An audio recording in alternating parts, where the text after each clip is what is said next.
Tuan-tuan dan puan-puan, selamat sejahtera. Nama saya Dr. Polina. Saya mengajar bahasa Rusia di PreRussian program di MIAT UniKL. Hello everyone, my name is Polina. I'm a senior lecturer in MIAT UniKL. I'm teaching Russian in PreRussian program. And today I'm going to tell you about the challenges that we're facing in teaching Russian during the pandemic times. To begin with, let me say a few words about our program. The PreRussian program includes an introductory course of Russian language aimed at providing students with basic reading, writing, and speaking skills for further Russian studies. Successful performance at this level indicates an intermediate level of language competence, which demonstrates a candidate can satisfy their main communicative needs in everyday cultural, educational, and professional spheres in Russia. The knowledge and skills are essential since the students will continue their education in Russia. Teaching and learning Russian language requires a lot of practice sessions, and the assessment is based on the participation in class activities as well. By the end of the course, the student will have to sit for TOEFL, a test of Russian as a foreign language based on the Common European Framework of Reference for Languages. Their level will be B1, which is a compulsory language level to pursue education in Russian universities. The exam consists of 5 parts: vocabulary and grammar, reading, writing, listening comprehension, and speaking. Let me say a few words about literature references. First of all, we have to comply with the state standard of competence in Russian as a foreign language. Secondly, we have to follow TOEFL exam syllables and vocabulary list to make sure that our students master the necessary amount of words that they need to pass the exam. There are also practice tests and trials which we can use in our course, so the students get used to the format of the exam. And above that, of course, we need a lot of grammar materials and special textbooks that are aimed to prepare the students for this particular exam and to master the necessary material. The unexpected and rapid switch to the online mode of teaching opened a lot of challenges for both teachers and students. So what describes online teaching and learning? First of all, of course, using technology and digital tools. Number 2, modular approach in teaching, which is based on dividing the curriculum into smaller modules or units which are independent and short in duration, which makes the execution process easier. Independent learning strategies. You have to be self-disciplined, motivated, and responsible. Digital forms of assessment. Of course, any teaching and learning requires some kind of tests and assessments.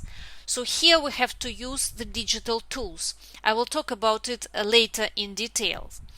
Flexibility. You can work, you can study anytime and in any place, in any comfortable position you want.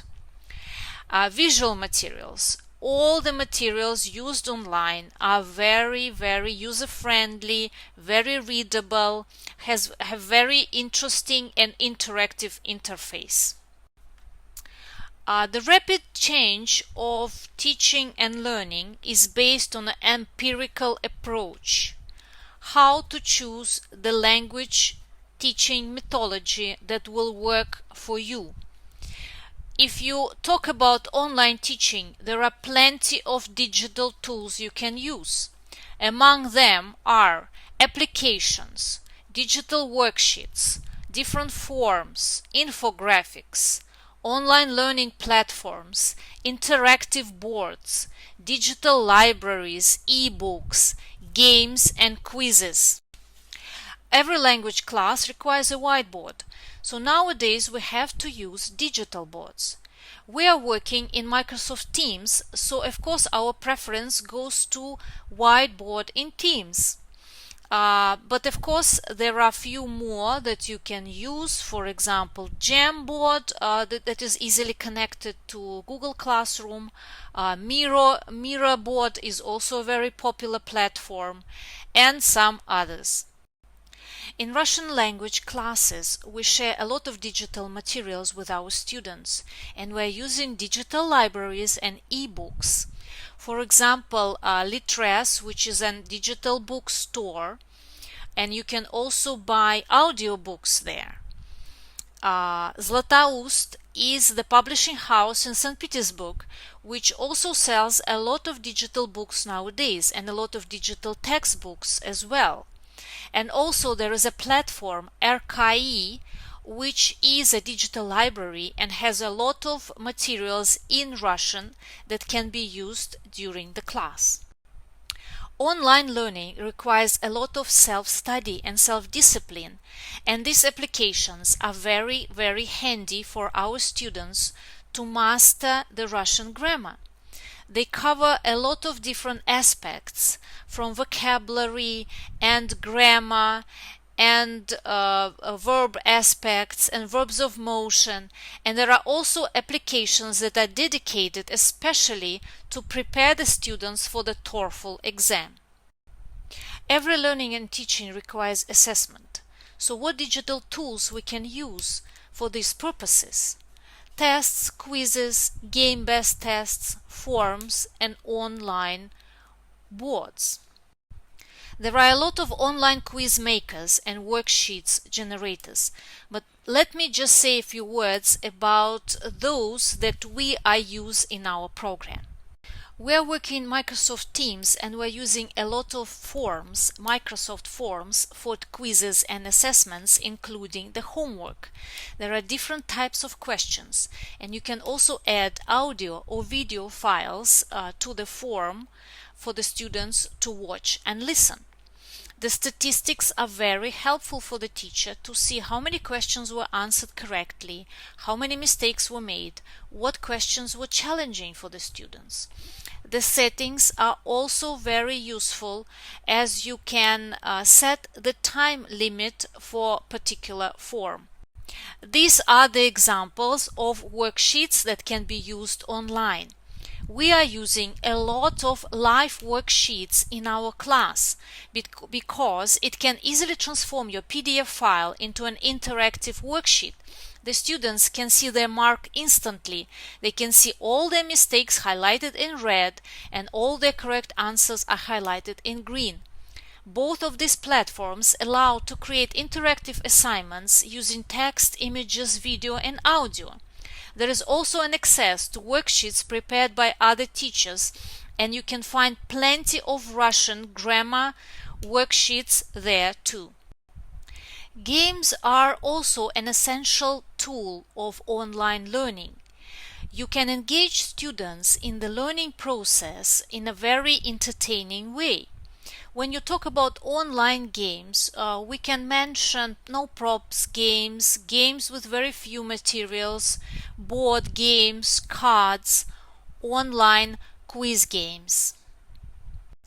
You can play real board games with your students, or you can use online equivalents or platforms that help you to make crosswords or riddles, or for example Flippity.net that transforms Google spreadsheets into different kind of games.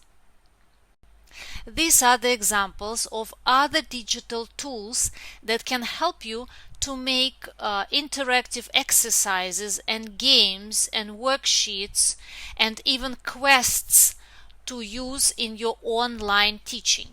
But I would like to say a few words about Kahoot. Kahoot is one of my favorite platforms to use online, not only for playing games but also for assessments.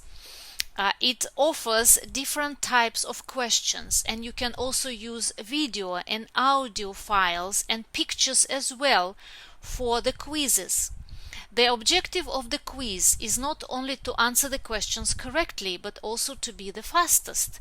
At the end of the quiz, you can always see the podium of the winners, which makes this game very competitive for the students. the interface is very bright and very appealing and very user-friendly. After the game, you can also see the statistics of the quiz, how many questions were answered correctly, what were the challenging questions, and many other different information. Digital technologies are changing the face of modern education. But when you talk about online teaching and learning, of course there are advantages and disadvantages. So let me say a few words about this. Technology has become an everyday part of our lives, so it is inevitable that it is influencing the education system as well. Flexibility to learn at any time and any place is among the main advantages of online learning and teaching. Visibility.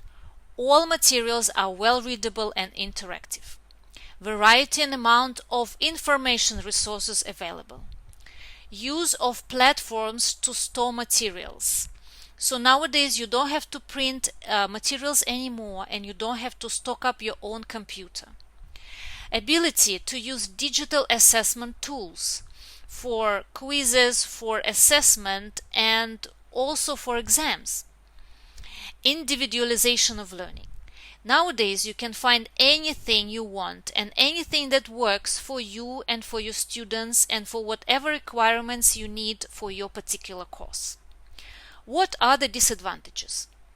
Online classes are prone to technical issues. And also I would like to mention another thing is that not every student and every teacher can afford to have high-tech digital devices. Less effective for the development of communication skills. Yes, unfortunately, it's not very easy to establish emotional contact with students, and also the students, they don't have that interaction and communication between themselves as they can have in the offline classroom. Requires self-discipline and motivation and responsibility for learning. And preparation is time-consuming and requires additional training for the teachers. And also I would like to add that despite that variety and amount of available materials, many of them are not free. So the teachers will have to subscribe and to pay for those resources to use in their class. At the end, I just would like to say a few words that no matter what, we're staying positive and we're doing our best to make this program as interesting as possible for our students, and our students are still very motivated and they are enjoying the classes. Thank you very much for your attention. Terima kasih.